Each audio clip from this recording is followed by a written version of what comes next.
Hey everyone, and welcome to this episode of Mixed Martial Analysis, where we'll be breaking down the UFC Fight Night Magny versus Ponzinibbio main card. We'll talk a little news, and then I'll give you guys some predictions at the end, like fight of the night and shit like that. Let's kick things off with the news. Nick Diaz is going to be returning to fight Jorge Masvidal at UFC 235 in March, and I feel like these two guys are very similar, right? Like I feel like their personalities are kind of similar, their fighting styles kind of similar, right? Like they like to throw their hands around.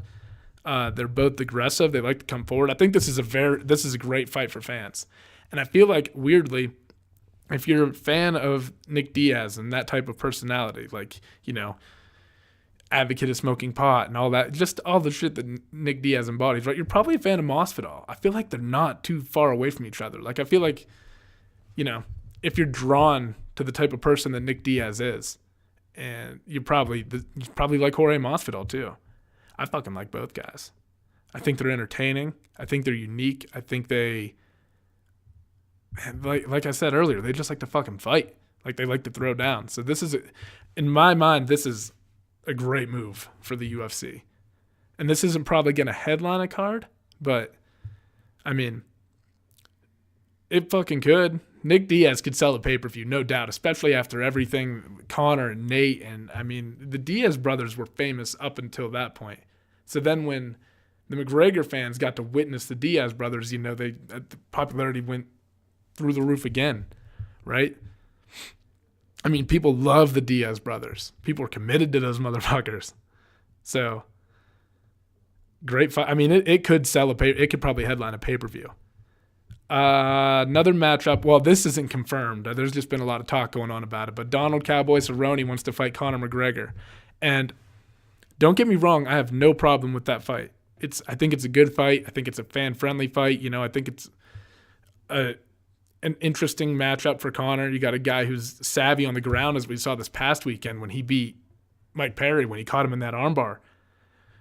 We were actually at that fight, and it was fucking nuts. The place blew up because Denver's obviously going to support Cowboy, and just all the shit that happened at Jackson Wink and the back and forth between Perry and Cowboy throughout the, the build up to the fight. So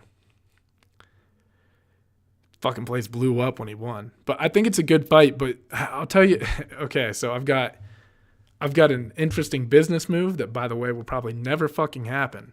And then I've got the fight at 155 that makes the most sense. We'll start with that. So I would like to see Conor fight a guy like Anthony Pettis. I think that fight makes more sense because they're both coming off losses to the two best fighters in the 155-pound division in Khabib and Tony. Pettis is very dangerous on his feet, and he's already beaten Cowboy, right?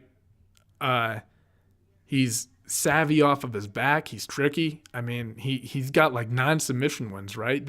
And people still sleep on his ground game. It's crazy, but it's like how he wins most of his fights. So I think that's a tough matchup for Conor. And I mean, I love Cowboy, but I just think a little more, challenging in terms of figuring out the puzzle that Anthony Pettis will present Conor. That being said, the fight to make would be Cowboy Cerrone versus Conor McGregor for the 165-pound title. Like, what a way to ring in the division that would be, right? Like, you've got two of the most popular fighters in the UFC. You have two guys who could definitely fight at that weight class, like, reasonably, right? Especially Cowboy, who is probably a little too small for 170, but a little too big for 155. Like, that weight cut's probably hard. But the pay-per-view numbers would be crazy. Everyone would want to see that fight. Like I said, it's a fan-friendly fight. They're both probably going to stand up. And Cowboy is a veteran. You know what I mean? He's seen a lot of the best fighters in the world. So you never know. I mean, that's a very interesting matchup. And especially because who knows where Conor's head's at coming off the loss to Khabib. Because when he lost to Nate the first time, don't forget that Conor, I mean, I know Diaz was landing too, but for the most part, Conor lit Nate up in the first round. And then when the exhaustion set in, that's when Diaz was able to capitalize and really start pouring it on. But in the Khabib fight, there was never, he won the third, don't get me wrong, but there was never a moment in the fight where I felt like Conor was totally in control. You know what I mean? So where's his head at coming off a fight like that? So you get him against a guy in Cowboy who's riding high off this fucking win in his hometown, and he just beat fucking Mike Perry. He was talking all the shit in his previous gym, decided to corner Perry over him, and he's been at the gym for forever. There's all this animosity, and he just got this win. Like, he's riding high right now. He's confident. So it's you never fucking know. You know, I don't know. And Cowboy has the skills to pull it off without a doubt, especially when he gets going. Like, Conor's a relatively quick starter, and Cowboy, but I feel like Cowboy's been fixing that a little bit, you know? I feel like trying to exercise, you know, he's a vet. It's that'd be a great fight. And like I said, just what a way to kick off the 165-pound division, right? Throw that on the fucking Nick Diaz versus Jorge Masvidal card. And Nick Diaz probably wouldn't fight on it. He probably wouldn't want to be on the same card as Conor. Then the whole thing would get canceled. Then Nick Diaz's return would be fucked. And we'd have got all pumped up for nothing. So I don't think that'll happen. But it is an interesting idea. And do I think that idea is going to happen? No. I don't think Dana White will implement it. It would be fucking fantastic if he did. If you just went, I think that Joe Rogan has the right idea when he says that you need weight classes every 10 pounds.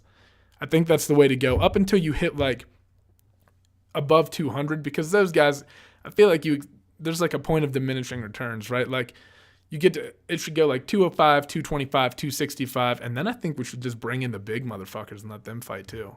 Just have like a super heavyweight division and let them go bananas. Let them beat the fuck out of each other. It'd be fun. A lot of knockouts, right? Just watching giants like fucking Shaquille. Did you guys see that video of Shaquille O'Neal when he was wrestling Forrest Griffin? I mean, Forrest knew what he was doing, right? But, I mean, that's still a force. Like, those guys are just so fucking massive. I don't know if you can learn enough to overcome it when a guy like that's on top of you. Just put dudes like that in there and let them fucking train and let them fight. It'd sell all kinds of fucking pay-per-views. There'd be a hit immediately. There'd be crazy-ass fucking knockouts. Like, you're talking guys bigger than Ngannou. All right, next is... This is kind of outdated, but Dillashaw is going to be fighting Henry Cejudo at UFC 233 in January, and that's going to be in Anaheim, I think that's right. Anyway, it's a great fight because Dillashaw is coming off of a knockout win over Cody Garbrandt, right? And Henry Cejudo just upset maybe the greatest fighter to ever live in Demetrius Johnson, right? Which also, I still think that this fight is important between TJ and Cejudo to kind of validate how good 125 is. Like, if this fight is close, it's going to really show people because, like, 135, for whatever reason, we accept that it's good, right? I think that's because the title has changed hands frequently up there. Like, Dominic Cruz has held it. Cody Garbrandt's held it. TJ Dillashaw has held it. It's been mixed around up there, and then you see those guys have competitive fights against other fighters in that division, and you're like, okay, 135 is pretty good, right? You guys got guys like Aljamain Sterling and a whole bunch of guys. But for whatever reason, I think it's because Demetrius ruled 125 for so long that there was such a disparity in skill, right? Like, there was such a gap in skill between Demetrius and the next guy that it felt like 125 pounds wasn't all that good. But if you look at the 125-pound roster, it's very competitive within itself, and you see like Henry Cejudo fight Joseph Benavidez, and they have a very close fight, right? And then Henry goes on to beat Demetrius Johnson, which does a lot to validate the division in itself, right? But this fight does even more, especially if it's close. I think it's a great fight. I have no idea who I think is going to win. I think both guys could pull it off. You know, they're both aggressive. They're both very strong mentally. Both workhorses. Actually, Cejudo was on Joe Rogan's podcast and talking about this velocity training. That shit was fucking mind-blowing. They've got all the science behind it. If you guys get a chance, check it out because it literally, blew me away. I think they're onto something with it. Like, I think it could potentially be the way that it could be technology that dictates how fighters train in the future. I mean, they've got all these neuron sensors, and I couldn't even begin to fucking explain it to you. I'd butcher it, but if you go listen to the guy who comes on and talks the science behind it, it's fucking incredible. And it seems to make sense, right, to me, but I'm not a scientist, so what the fuck do I know? But it seemed to make sense, right? All right, let's move on to the fights. First fight is going to be Cynthia Calvillo versus Poliana Botelho. I'm going to say Botelho. If that's wrong, I apologize, but I can't. I always fuck the foreign names up, and I feel that bad because I should know how to pronounce them, right? But I'm trying my fucking best here. Poliana Botelho. That's what we're going with. But I don't know if you guys caught the video. I saw it on MMA Junkie, I think. But where Cynthia Calvillo is getting on the scale, she missed weight, by the way. 118 she weighed in at, and almost collapsed. Like, on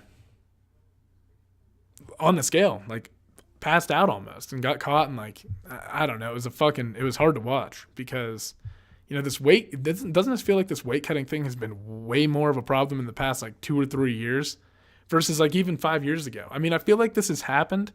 Like, I feel like it's always kind of been a problem, and there's been sort of like a figuring out period where people were figuring out how to do it the right way, but I feel like lately it's just been so drastic, and you're watching these fucking guys and girls weigh in, and it looks like they're like shelves of them former selves. You know, completely zapped of any energy. There's no way that that's the best way to go into a fight. Like, you're going to put your body through that and then go to try to perform in a fist fight at the highest level in the world, at the UFC. Like, you're going to try to do, oh my God, it's fucking insane. But as far as the matchup itself goes, I think it's I think it's a good fight, but I think it favors Poliana Botelho a little bit. If you watch her, she's very aggressive. She picked up a good win over Pearl Gonzalez, where Pearl, who the announcers were talking about it and assumed that Pearl would want to, keep her distance, pick her apart, and Pearl decided to engage in the clinch like almost the entire fight. And Botelho was still able to do more of the damage, and if you look at some of her past fights, and especially her most recent one over Siri Kondo, she is so fucking aggressive and very powerful for a strawweight. Extremely dangerous. And Calvillo is dangerous as well and very active and throws a lot of volume with her hands, but I don't think she's as dangerous on the feet as Poliana. And if you look at Cynthia's last fight against Carla, she struggled on the feet a little bit, She got tagged and she was getting rocked and, just caught with some shots. And I just think that Poliana's pressure and her aggression on the feet is going to win her the fight. And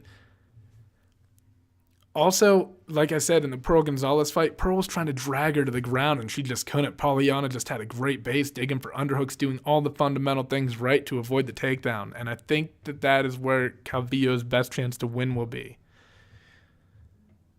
Calvillo's path to victory in this fight, in my opinion, is to keep throwing, keep hands in her face, because she's going to defend a lot of it, and she's going to be marching you down trying to attack, I would imagine. Poliana's aggressive, but who knows? Sometimes you think that, and then the game plan is completely different. You know what I mean? The coaches see a completely different way to go about the fight. But if Poliana comes out aggressive, it will benefit Calvillo if she can avoid getting hit, because Poliana might get over-aggressive, overextend on something, and it'll open up a takedown. So if Calvillo can secure a takedown, especially early on in the fight, and kind of dictate where that fight's going to take place, and not even submit Poliana in the first round, but just wear on her, I think that will completely change the tide. It'll completely change how the identity of the fight. You know what I mean? It will completely shift Poliana's mentality. She's going to be worried about the takedown, which will open up the striking of Calvillo, because Calvillo is dangerous. She knows how to throw her hands. So, but if not, I think it's a tough fight for Calvillo. She's got to be able to land some sort of takedown or get the fight to the ground. And the fact that she just missed weight and looked the way she did on the scale, it makes it hard for me to pick her. I'm going with Poliana Botelho, second round KO. Maybe first round. It just depends. Calvillo could win this fight. This is a very good fight.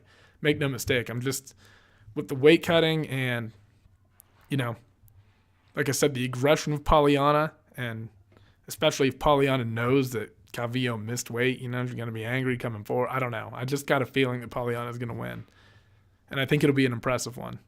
But if Calvillo can get it to the ground, I think she can pull it off as well. She'll probably fucking prove me wrong and knock her the fuck out or something, but Anyway, moving on to Guido Canetti and Marlon Vera. I'm actually taking the underdog in this fight. This is actually, I mean, one of the, I feel like I didn't agree with the odds makers on a lot of these fights. But I'm taking Canetti over Vera. I think his kickboxing's really good, and I know Vera's is too, you know, but if Guido can come march him kind of down, I think we've kind of seen, well, it's not really fair to hold this against Cheeto because the last two guys that he lost to are fucking killers. I mean, Douglas Silva de Andrade beat him via unanimous decision, just kind of marched him down and fucking outstruck him, real aggressive. And the guy he fought before that was John Lineker. And actually, I thought Silva de Andrade looked, I mean, I don't know if they've ever fought. I don't think so. But I thought de Andrade looked better than Lineker, at least against Marlon Vera, right? I mean, he looked phenomenal, and he's only lost, like, I think 2 fights. I mean, he's a real problem in that weight class. And, you know, the loss to Lineker was, I mean, they kind of happened in the same fashion, but the Silva de Andrade fight was just so much more dominant. Vera most recently picked up a win, though, second round TKO over Waliji Buren. Good win for him, you know, gets him back on track, and he's a talented guy. I mean, this is going to be a good fight. I think this is going to be if Ricardo Lamas and Darren Elkins isn't your fight of the night, this might be. These guys are going to come at each other, throw their hands. I think it'll be exciting. And Guido Canetti's coming off a unanimous decision win over Diego Rivas. That was in May. He got triangled by Kyung Ho Kang in January. And, I mean, Canetti was actually beating him up for the first round and just fell into a triangle at the end of it, you know, and went to slam him. I think he got caught up against the cage or something, and Kang was able to finish the fight. And then before that, he picked up a win over Hugo Viana. And, I mean, like I said, both these guys pretty aggressive. They throw a lot. It's going to be a lot of volume. I think it's going to be an exciting fight. I'm taking Canetti by unanimous decision. I think both these guys are fucking tough. They're going to come forward, and it'll be hard for one of them to put the other away. Could go either way. I mean, it really could. I mean, Canetti's listed as a pretty big underdog. Like I said, I don't think he should be as big an underdog as he is, but Vera's very talented. I mean, this is going to be a good fight. All right, next is Cesar Ferreira, and he is fighting Ian Heinisch. And Cesar Ferreira was actually taken in and, I guess, adopted by Vitor Belfort. He's his protege. I mean, coming off a win over Carl Robertson, beat Nate Marquardt before that, and then before that he dropped a unanimous decision to Elias Theodoro. But he's got a lot of UFC experience is the thing, right? He's lost to guys like, I mean, he hasn't beat them, but he's at least fought guys like Jorge Masvidal, Sam Alvey, CB Dollaway, whereas this is going to be Ian Heinisch's UFC debut. And I think that this fight was originally supposed to be Cesar Ferreira versus Tom Breese. So I'm pretty sure that Ian Heinisch has taken the fight on short notice. But, I mean, he's 11-1. His most... I mean, he's got a couple UFC fights too, though. I mean, oh no, I think I have the wrong fucking record down here. I think I have Tom Breese's record written down here. Anyway, Ian Heinisch's most recent win was on the Dana White Contender Series. I can't remember who, but I think he knocked him out dropping elbows to the guard. I haven't seen any of his other fights. I couldn't find them. The Contender Series was the first one I could find because I had first and only because I have Fight Pass. But he's 11-1. I mean, I think he's won 7 of his fights by knockout, and he fights out of Parker, Colorado, which was actually the same fucking place that we just moved to. So for that reason and that reason alone, I'm taking him to win the fight. Realistically, I think I'm still leaning his way. I think he's a little more aggressive. I mean, like, he's got a lot of finishes. I know that this is going to be his UFC debut, and that's a lot of pressure, but I mean, not taking anything away from Ferreira. I just got to root for not even my fucking hometown, right? I just fucking moved here, but I feel like I'm obligated to pick him. But I think he actually could win. I think this is going to be a really good fight too. There's a lot of good matchups on this card. Next is going to be Khalil Roundtree Jr. versus Johnny Walker. And Khalil Roundtree's 8-2. He lost a unanimous decision against Michael Olichaychuk.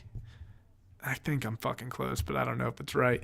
But it got overturned and doing no contest because I can't remember the fucking drug that Olichaychuk tested positive for. It was originally a unanimous decision win, but I can't remember what the fuck it was called. Anyway, though, he has only lost in the UFC to, I believe, Tyson Pedro and Andrew Sanchez, and most recently knocked out Gokhan Saki, who is a kickboxing or Muay Thai. I'm not real familiar with that area. I get the athletes in them confused often. But Gokhan Saki, high-level striker, we'll just call it that, right? Picked up a first-round TKO over him, very impressive, and then knocked out Paul Craig right before the Olichaychuk fight. I hope I'm fucking saying that right. He's fighting Johnny Walker, who I don't know fucking anything about. I can't find any of his fights online. I tried looking it up on the Contender Series, but like the app wouldn't find it for some reason. So I fucking gave up. But so again, complete guess here.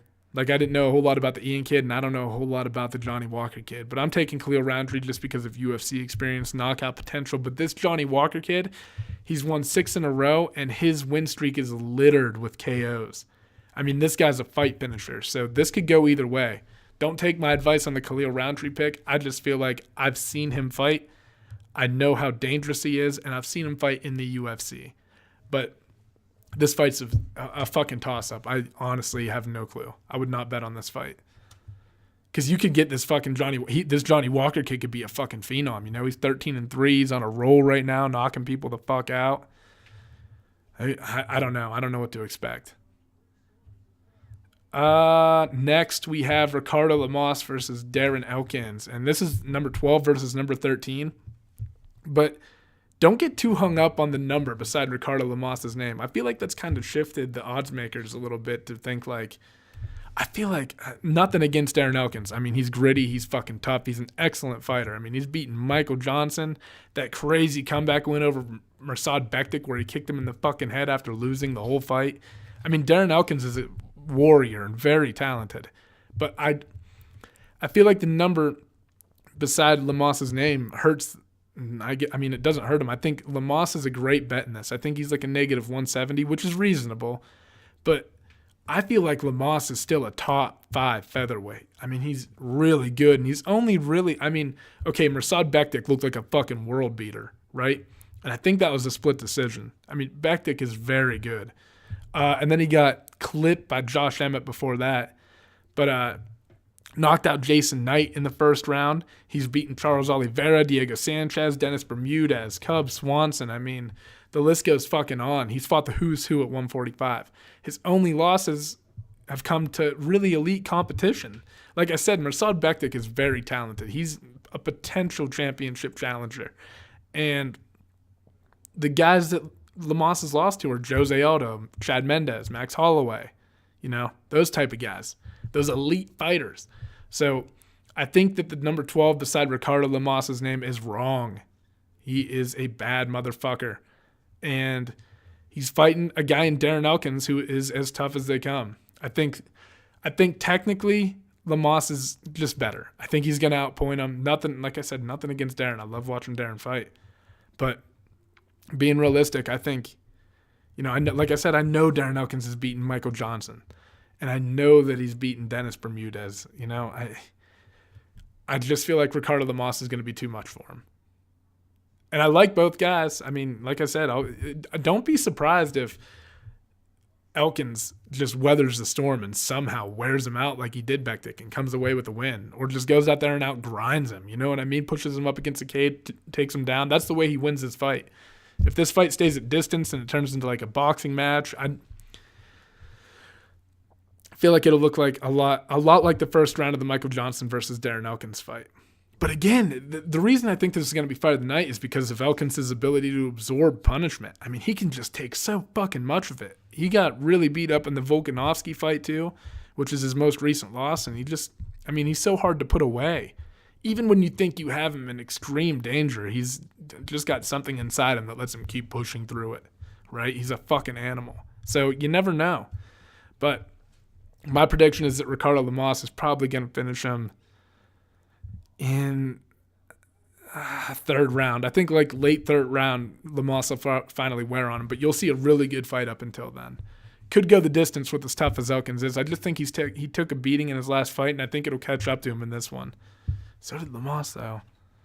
I mean, he didn't. I mean, he gave it back a little bit better than Elkins did. I felt like Lamas did against Bektic.